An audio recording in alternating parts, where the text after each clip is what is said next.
La salud a toda costa. Hoy vamos a hablar de cirugía, pero de una cirugía espectacular y de unos avances realmente prodigiosos casi. El doctor Miguel Such, que es cirujano cardiovascular, nos va a explicar cómo intervenciones que antes necesitaban muchísimo tiempo, dos de ellas, se juntan en una y hacen posible casi un milagro. Vamos a hablar de reparaciones de válvulas y a la vez de las soluciones de los aneurismas, que son realmente intervenciones muy serias, muy difíciles, pero que hoy en día para ellos resulta casi rutinario. Algo pues absolutamente prodigioso, como yo decía anteriormente.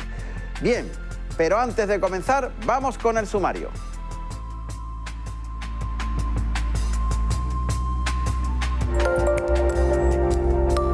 Hoy en La Salud a toda costa hablaremos del motor del cuerpo humano, el corazón y sus válvulas.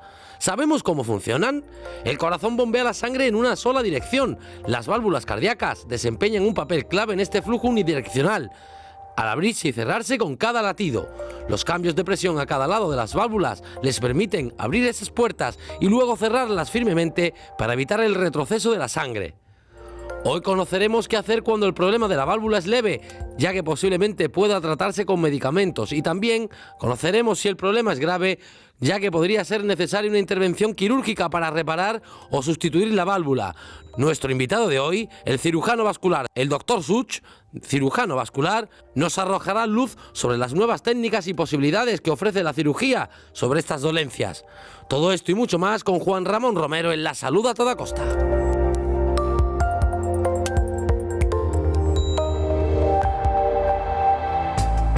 Doctor Such, bienvenido, como muchas siempre, gracias. Muchas gracias. Bueno, estábamos hablando y adelantando muy bien, como siempre, nuestro querido compañero Carlos nos ha situado que vamos a hablar sobre las válvulas, pero también sobre un progreso espectacular cuando dos intervenciones de una categoría suprema, como puede ser una sustitución de válvula o una reparación de la válvula, se puede hacer a la vez que un aneurisma, que es un despegue de la zona íntima del tubo de la arteria que se va despegando y que puede romperse incluso. Sí. Y que antes era prácticamente como una condena casi. Bueno, hay dos tipos de aneurismas. Uno es ese que estás describiendo, que es una rotura parcial de la pared de la aorta. La sangre se mete entre las capas de la aorta, se dilata, y esto es una situación gravísima, de extrema urgencia, y hay que operar inmediatamente, porque si no eso acaba rompiéndose sobre todo alrededor del corazón, dentro del pericardio, del saco donde está el corazón, y la propia presión de la sangre aprieta el corazón y no lo deja llenarse de sangre, lo cual el paciente se muere en minutos. Yeah. Entonces esa es una situación muy de emergencia que antes se solucionaba, por supuesto sustituyendo toda la aorta que estaba rota, y la válvula pues a veces se sustentaba un poco para tratar de que funcionara mejor, pero la mayoría de las veces había que cambiarla, quitar la válvula del paciente y poner una prótesis. Entonces se ponía la prótesis unida a la aorta y se solucionaba el problema. Dejábamos a este paciente, en general gente joven, con una válvula para toda la vida, que además, como era gente joven, la válvula que se solía poner es una válvula mecánica. Y las válvulas mecánicas, mucha gente lo sabe, necesita anticoagulantes, el famoso Syntrón. Sí, sí. El Syntrón no es inofensivo, el Syntrón, bueno, nada es inofensivo, en el cuerpo está muy bien hecho. Cuando quitamos un poquito la coagulación, pues aumentamos el riesgo de hemorragia. Entonces, pasar todo el resto de la vida con mayor riesgo de hemorragia, pues conduce a que mucha gente tenga hemorragia a lo largo de su vida. Claro, claro. Entonces hemos conseguido avanzar en esto para, sobre todo, evitar la prótesis. La prótesis es mucho más complicado que cuando quedan los tejidos naturales propios, evidentemente. Es básicamente peor. Mucho peor. No hay nada. Sí, la prótesis presenta alguna serie de problemas potenciales. No vamos a asustar a los que tienen prótesis. Hay mucha gente que tiene prótesis desde hace 40 años y funcionan bien, perfectamente. Claro. O sea, no vayamos a meter el miedo en el cuerpo. Claro. La prótesis es una magnífica solución cuando no había otra solución. Pero efectivamente, una prótesis es algo artificial que está ahí en mitad de la sangre, que de alguna forma obstruye un poquito el paso de la sangre, que produce remolinos, que es lo que hace que puedan producirse coágulos, y por ello es por lo que hay que tomar anticoagulantes. Y luego hay otro problema añadido que es las infecciones. Al ser un cuerpo extraño no tiene defensa, no tiene una válvula, claro, no tiene anticuerpos dentro de la válvula. Claro. Y todos los gérmenes, cada vez que cogemos cualquier infección, que puede ser por una extracción dentaria, una exploración de cualquier tipo, los gérmenes que pasan a la sangre están pasando por la válvula. Ajá. Con lo cual hay siempre un riesgo de que alguno de ellos diga, mira, aquí no hay anticuerpos, nos quedamos a vivir aquí. Y cuando eso ocurre se produce la temible endocarditis, que es una infección del interior del corazón. Ajá. Y eso estropea la válvula, eso hace que haya que cambiar la válvula, bueno, en fin, un problema muy complejo también. Claro, y que muchas veces no se puede prevenir pues porque las circunstancias lo impiden prevenirlo. Nadie sabe que puede haber una infección si te tratas una muela, por ejemplo. Sí, ¿cómo lo previenes? Sí, ¿no? Sí, lo prevenimos. O sea, haciendo con antibioterapia. Con antibióticos, sí. Hay una profilaxis que se llama. Le damos además a todos los pacientes un impreso donde se especifica cuándo y qué tiene que hacer cuando vaya a hacerse cualquier tipo de intervención para tratar de minimizar ese riesgo. Claro. O sea, que haya antibióticos circulando por la sangre para evitar que esos gérmenes puedan cogerse, agarrarse a la prótesis. Pero bueno, a veces tenemos infecciones que no notamos, heridas en los pies, en las manos, puede haber una serie de circunstancias en las que no seamos conscientes de que han entrado gérmenes a la sangre y eso es lo que hace que pueda haber endocarditis. Claro, eso es algo imprevisto o que no puedes detectar por lo que sea y sí que está en una vía de entrada. Claro. Por tanto, la vida del enfermo que ha tenido que sustituir una de sus válvulas siempre debe estar un tanto alerta, no conviene, digamos, dejarse llevar y olvidarse que tienes una prótesis. Sí. Es mejor tener una cierta alerta, ¿no? Hay que ser conscientes de que se tiene una prótesis y de las precauciones que hay que tener con ella. Hay que cuidar, claro. Tienen que cuidar su prótesis. Claro. Bien, me imagino que este avance tan importante del tratamiento en cirugía, cuando se pueden solapar dos intervenciones, tendrá también un diagnóstico y que no todo el mundo es susceptible de recibir una cirugía así, ¿no? Hay unos enfermos que podrán y otros que no, ¿no? Sí, bueno, es que hemos hablado de un tipo de aneurisma que realmente nosotros no lo llamamos aneurisma, llamamos un problema de la aorta que se llama disección de aorta, aunque la aorta se pone grande, pero realmente no es un aneurisma, la aorta básicamente es una aorta normal que de pronto se rompe, no es normal. Eso es distinto de uno que se va instaurando. Exactamente, que es la aorta, toda la pared de la aorta, no distintas capas, toda la pared se va aumentando su tamaño, se va distendiendo y ese es un problema que acaba afectando también a la válvula en muchas ocasiones y ese problema que está relacionado probablemente con causas genéticas, incluso conocemos algunos genes y se están estudiando muchos otros, eso acaba rompiéndose por tamaño, no porque se rompan las capas, sino acaba rompiéndose toda la aorta. Toda la aorta. Toda la aorta por el hecho de que funciona, nosotros lo comparamos a un globo pequeño que vamos soplándole. El globo va creciendo y en un momento determinado el globo estalla. Y nunca sabe uno cuánto va a crecer el globo antes de estallar. Depende de la zona más débil de la pared. En esto ocurre lo mismo. Esto va creciendo progresivamente y llega un momento, que si lo dejamos, que irremisiblemente se rompe. Lo que Incluso hay unas medidas de control, ¿no? Efectivamente, con los años hemos aprendido a qué medidas existe ya riesgo de rotura. Sabemos que a partir de 55 milímetros, 5 centímetros y medio, es cuando empieza el riesgo real de ruptura. De manera que tratamos de operarlo un poquito antes de que los pacientes alcancen ese tamaño. Porque cuando tienen menos es al contrario. Normalmente no se rompen nunca con menos de ese tamaño. Y en cualquier caso el riesgo de la operación, aunque sea muy pequeño, es mayor que el riesgo de que se rompa, con lo cual no se debe operar con tamaños más pequeños. 55 milímetros. Es la frontera. La frontera que se ha puesto después de muchísimos estudios para el tamaño de la aorta. Esto tampoco es un número mágico, claro, porque todas las aortas no son iguales. La aorta de un señor de 2 metros no tiene por qué ser igual que la de una señora de 1,60 m, claro, ni un chico joven con una persona mayor. Claro. Por eso que luego tenemos que conjugar otra serie de factores, medidas para tomar la decisión. Lo que sí es importante es la evolución que tiene una aorta. Por eso nos importa tanto hacer detecciones precoces, porque si vemos una aorta que tiene 4 centímetros, que ya es una aorta grande, no es una aorta normal, y vemos que va creciendo 2 milímetros, 3 milímetros al año, pues dependiendo de la evolución no es lo mismo que crezca medio centímetro en un año que crezca 1 milímetro. Claro.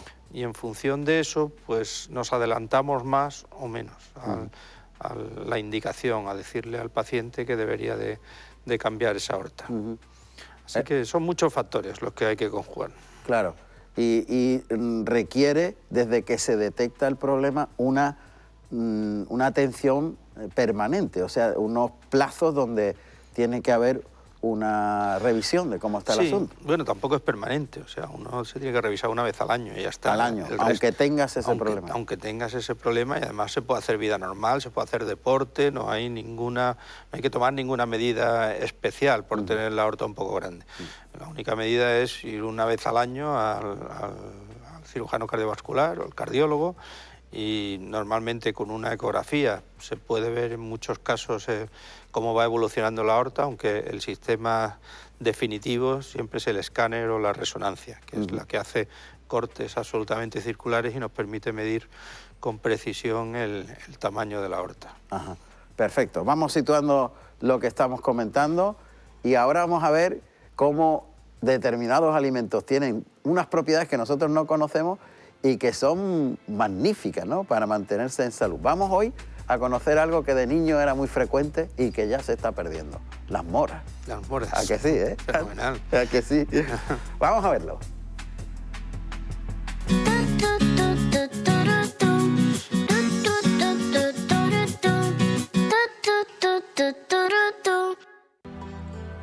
La mora es rica en calcio, potasio, magnesio, hierro, fósforo, ácido fólico, vitaminas A, C, E, K y B3. Esta deliciosa fruta ayuda a reducir el colesterol y triglicéridos en la sangre, ya que disminuye su absorción a nivel intestinal. Además, los carotenoides que contiene contribuyen a la formación de glóbulos rojos, colágeno y dientes. Esta pequeña fruta también se considera un excelente antiinflamatorio, ideal para cuidar la salud cardíaca, el sistema circulatorio y mejorar nuestro sistema inmunológico. Como si fuera poco, la mora también es ideal para combatir artritis, anemias y actúa como laxante y desintoxicante natural. La mora tiene propiedades desinfectantes y microbicidas. Tomarla en jugo es beneficioso para tratar la diarrea, la fiebre, infecciones de la vejiga, enfermedades cardíacas, accidentes cerebrovasculares, inflamaciones de la boca, reumatismos, entre otros. Muy buena zona. Yo recuerdo de pequeñito que era una gozada subirse a las moreras. Es que la comíamos del árbol. Claro, eso decía, ¿eh? Esto ya se ha perdido. No, hombre, eso se ha perdido. Totalmente, Sí, eso ya no vuelve. Lo de colarse en casa del vecino para sí, a coger la mora. Está bien, doctor. Bueno, estamos centrados en el aneurisma. Conozco muchas personas que lo tienen, ¿eh? Y están pendientes de esos milímetros continuamente, ¿no? Es curioso. Bien, pero los tratamientos con este problema, que era hace un tiempo no muy lejano, ¿eh?, era realmente una espada de Damocles muy seria. La intervención quirúrgica era muy espectacular, pero todo eso va cambiando y ahora tenemos unos recursos muy diferentes, ¿no? Sí, la verdad es que no solo son los recursos, que también, pero es el hecho del progreso propio de la cirugía. Eso antes era una operación que nos llevaba 5 o 6 horas. Ahora puede ser incluso, si no hay que tocar la válvula, puede ser una operación de 2 horas. 2 horas. El tiempo que tenemos parado el corazón, hicimos una la semana pasada, fue media hora. O sea, en media hora estaba hecho todo lo que había que hacer. ¿El corazón se para? El corazón hay que pararlo, porque si no se para, al quitar la aorta, la sangre nos daría en la cara, vamos, Claro. se saldría cada Tremendo, latido. claro, se O para sea, el corazón. hay que vaciarlo, dejarlo que la sangre no pase por el corazón ni por los pulmones. La sangre va a esa máquina que se llama la bomba de extracorpórea. De ahí la palabra extracorpórea, no es que saquemos el corazón del cuerpo, sacamos la circulación del cuerpo. Entonces hacemos circulación extracorpórea con la bomba, de manera que cogemos la sangre antes de que llegue al corazón, le damos oxígeno y luego la bombeamos dentro del cuerpo más allá del corazón, de manera que el corazón y la aorta se quedan sin sangre. Paradas. Y el corazón sin sangre y parado, efectivamente. Además ponemos unos líquidos fríos al corazón para que pueda estar parado sin sangre y no sufra. Entonces eso nos permite hacer la operación. Media hora. Bueno, el otro día tardamos media hora, se puede tardar más, pero sí, es una operación bastante segura cuando la válvula no hay que tocarla. Bien, de eso hablaremos Sí. en otra ocasión. Entonces el problema de esto es si el aneurisma, pues ahí estamos viendo alguna imagen, Sí, es solo de la aorta, de la primera parte de la aorta. de la primera parte, Porque, desde la salida. Desde la salida del corazón hasta que sale el primer vaso del cuello, que es la arteria carótida, el tronco brachiocefálico se llama, que da la arteria carótida derecha y la arteria del brazo derecho, la subclavia derecha. Va a la cabeza y al brazo. Exactamente. Si el aneurisma está localizado antes de la salida de este vaso, la operación es una operación extremadamente sencilla y corta. Y se resuelve en pocos minutos. A partir de ahí ya las complicaciones pueden ser todas las que queramos. Si afecta a este tronco, pues entonces la situación cambia, porque para arreglar la aorta en esa porción ya lo que hay que dejar sin sangre es el cerebro. Entonces ya necesitamos hacer otro tipo de cosas. Más complicado. Darle sangre al cerebro por otros caminos, enfriar, en cualquier caso enfriar bastante al enfermo, hacer temperaturas de 25 o 26 grados como mínimo, y si el cerebro va a estar absolutamente sin sangre y calculamos que la operación puede ser más larga, pues a veces hay que bajar la temperatura del cuerpo hasta incluso por debajo de 20 grados. Eso ahora mismo ya es muy raro. Tenemos una serie de recursos para tratar de evitar eso, y por otro lado el haber hecho tantas intervenciones nos permite que los tiempos que tardamos en arreglar la aorta sean mucho más cortos. Entonces la temperatura depende del tiempo que vayamos a tener el cerebro sin sangre. O sea, a 25 grados, pues tener el cerebro entre 20 minutos y 30 sin sangre no es ningún problema. No es problema. Si calculamos que podemos tardar más que eso, necesitamos bajar ya alrededor de los 20-22 grados. Y en esa temperatura pues sí que tenemos un margen de una, incluso más horas para hacer las cosas sin que el cerebro sufra, tenga problemas serios. Y concretamente, en ese trozo que está como inflado, como el globo, ¿qué es lo que se hace, doctor? Quitarlo. Quitarlo. Directamente. Quitarlo directamente. Exactamente. Se corta por la zona sana de arriba, la zona sana de abajo, y se cose directamente unos tubos especiales, se llaman de Dacron. Es un tejido sintético muy resistente, se llevan usando más de 50 años y nunca dan problemas. Y se cosen arriba y abajo y se vuelve a dejar pasar la sangre por el corazón. Y ya está. Se pone como una especie de parche, ¿no? Es un tubo, es una costura arriba. Contra la aorta sana y una costura abajo contra la aorta sana. Y se queda un tubo puesto en medio, que es el que hace de aorta. Si el problema va más allá del tronco brachiocefálico o todo el arco de la aorta, entonces hay que conectar a ese tubo las salidas de todos estos vasos, para que la sangre vuelva a ir al cerebro, al brazo, a todos los sitios. En función de la extensión que tenga, pues hay que hacer más o menos suturas, más o menos anastomosis, más o menos enchufe. Hay que enchufarlos porque todos tienen que estar conectados. Claro, me parece, dicho así parece muy fácil, pero no debe ser nada fácil.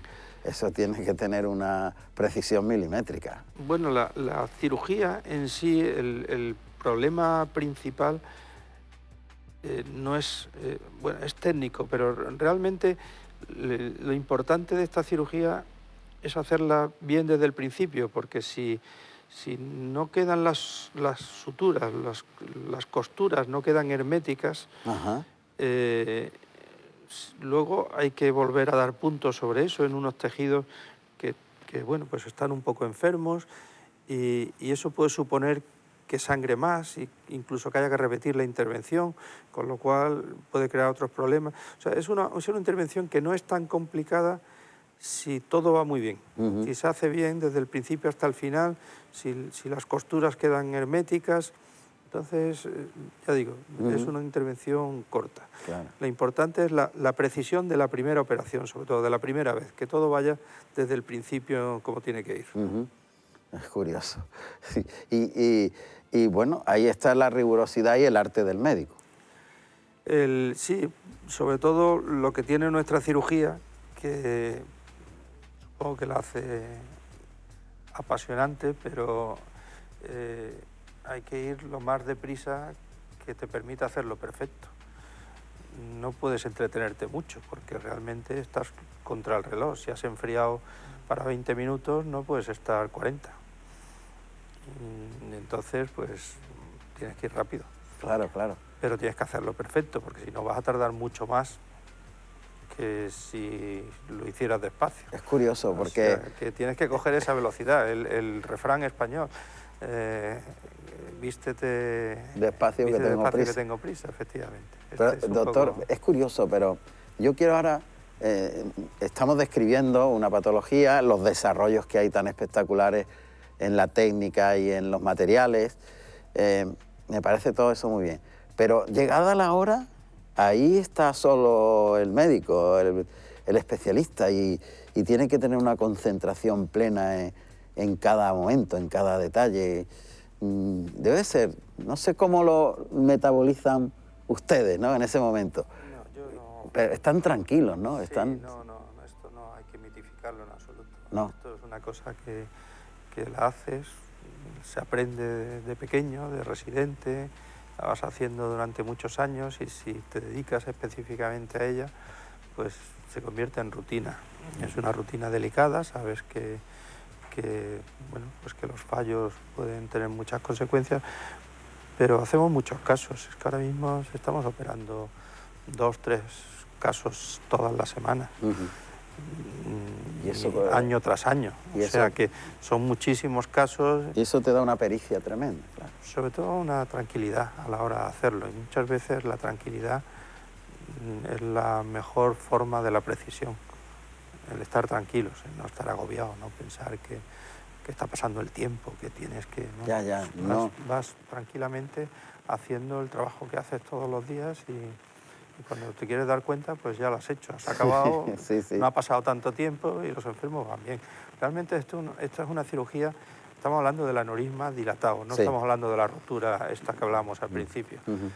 Esto tiene un riesgo bajísimo, extremadamente bajo, vamos. Pero fíjese que, doctor, me ha contado con mucha naturalidad y como es y debe ser, me ha contado el tema de parar el corazón, de enfriar a una serie de grados que parecen increíbles, de conectar con el cerebro la sangre. Lo dice con una naturalidad propia de un experto como es su caso, ¿no? Pero el que nos está viendo en la tele dice, Dios mío, se para el corazón, se enfría, luego tienen que conectar la sangre que va al cerebro. Para una persona ajena se ve como una cosa tremenda. Sí, pero bueno, es que esto lleva ya 70 años, casi, y siempre se ha hecho así, o sea, que ahora mismo se está aplicando a una cirugía que antes era muy complicada, que era la de la aorta, la de los aneurismas de aorta, pero toda la cirugía cardíaca se hace enfriando al enfermo, parando el corazón. O sea, todo esto es un proceso que lleva muchísimos años y que lo hacemos con una seguridad muy grande. De hecho, lo peor de nuestra cirugía no es lo que hacemos, sino el estado en el que llega el paciente, en el que llega el corazón. Y eso es lo que ha condicionado durante muchísimos años los resultados de la cirugía y el que se murieran los pacientes. Realmente ahora mismo, hombre, siempre hay complicaciones puede haber inesperadas o y estas accidentes, cosas. sí. Pero la inmensa mayoría de los pacientes que fallecen operándose de corazón es que llegan en una situación extremadamente mala. Es que se ha retrasado muchísimo el momento de decidir la cirugía. Y eso ha ocurrido con todas las operaciones, las coronarios, las operaciones de válvulas. De hecho, hay una válvula que es la válvula tricúspide, que sigue siendo una especie de ogro de las válvulas, donde se describen y se siguen describiendo mortalidades de que se mueran enfermos durante o después de la operación, del orden del 10-15% de los pacientes, que eso es una barbaridad cosa, en este tiempo. En este tiempo. Pero eso lo vamos a ver en otro programa, doctor. Pues es que estamos en el 2%, claro. O sea, y es la peor de las válvulas. Quiero decir que las cosas se han normalizado mucho. Muy bien. Doctor, pues lo que vamos a hacer, como nos hemos quedado cortitos y no hemos explicado al final esa reunión de una intervención en aneurisma y en válvula, lo haremos en una próxima edición. Perfecto. ¿Verdad? Muy bien. Pues nada, muchas gracias. Gracias. Bueno, familia, nos vamos. Hala, que se nos ha hecho muy tarde, pero volvemos enseguida en otra edición. Hala, adiós.